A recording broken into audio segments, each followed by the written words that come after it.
روزے میں جھوٹ سے بچنا۔ ابو ہریرہ رضی اللہ عنہ روایت کرتے ہیں کہ رسول اللہ صلی اللہ علیہ وسلم نے فرمایا، جو شخص جھوٹ بولنا اور اس پر عمل کرنا نہ چھوڑے، یعنی روزہ رکھ کے، تو اللہ کو کوئی ضرورت نہیں کہ وہ شخص اپنا کھانا اور پینا چھوڑ دے۔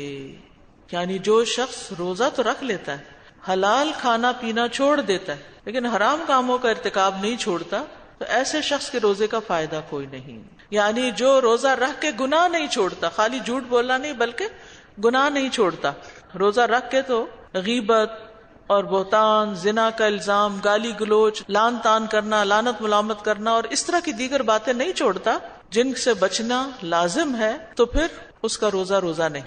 برے کاموں کو کرتے جانا تو ان کا گناہ بھی ایسا ہی ہے جیسے جھوٹ کا گناہ ہے، تو اللہ کو اس کی کوئی ضرورت نہیں، یعنی اللہ تعالیٰ ایسے شخص کی طرف دیکھتا بھی نہیں، نہ اس کی پرواہ کرتا ہے، نہ اس کے عمل کو قبول کرتا ہے، نہ اس کے روزے سے ہونے کی کوئی اس کو پرواہ ہے کہ روزے سے ہے یا نہیں۔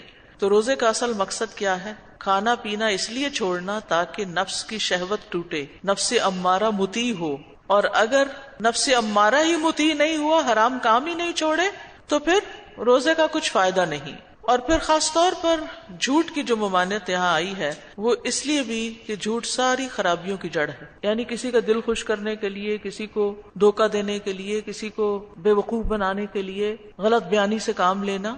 رسول اللہ صلی اللہ علیہ وسلم نے فرمایا، جس میں 4 باتیں پائی جاتی ہیں وہ پکا منافق ہے، اور جس میں کوئی ایک خصلت ہے تو وہ نفاق کی ایک خصلت میں مبتلا ہے، جب تک چھوڑ نہ دے۔ امانت رکھی جائے تو خیانت کرے، بات کرے تو جھوٹ بولے، وعدہ کرے تو خلاف کرے، جھگڑا کرے تو گالی گلوچ کرے۔ جھوٹ اور سچ اکٹھے نہیں ہو سکتے۔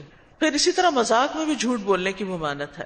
جھوٹ ایسا گناہ ہے جس کی سزا دنیا میں بھی ملتی ہے، اور پھر مسلسل جھوٹ بولنا تو ایسا شخص اللہ کے یہاں کذاب ہی لکھا جاتا ہے، رحمت سے محروم ہو جاتا ہے۔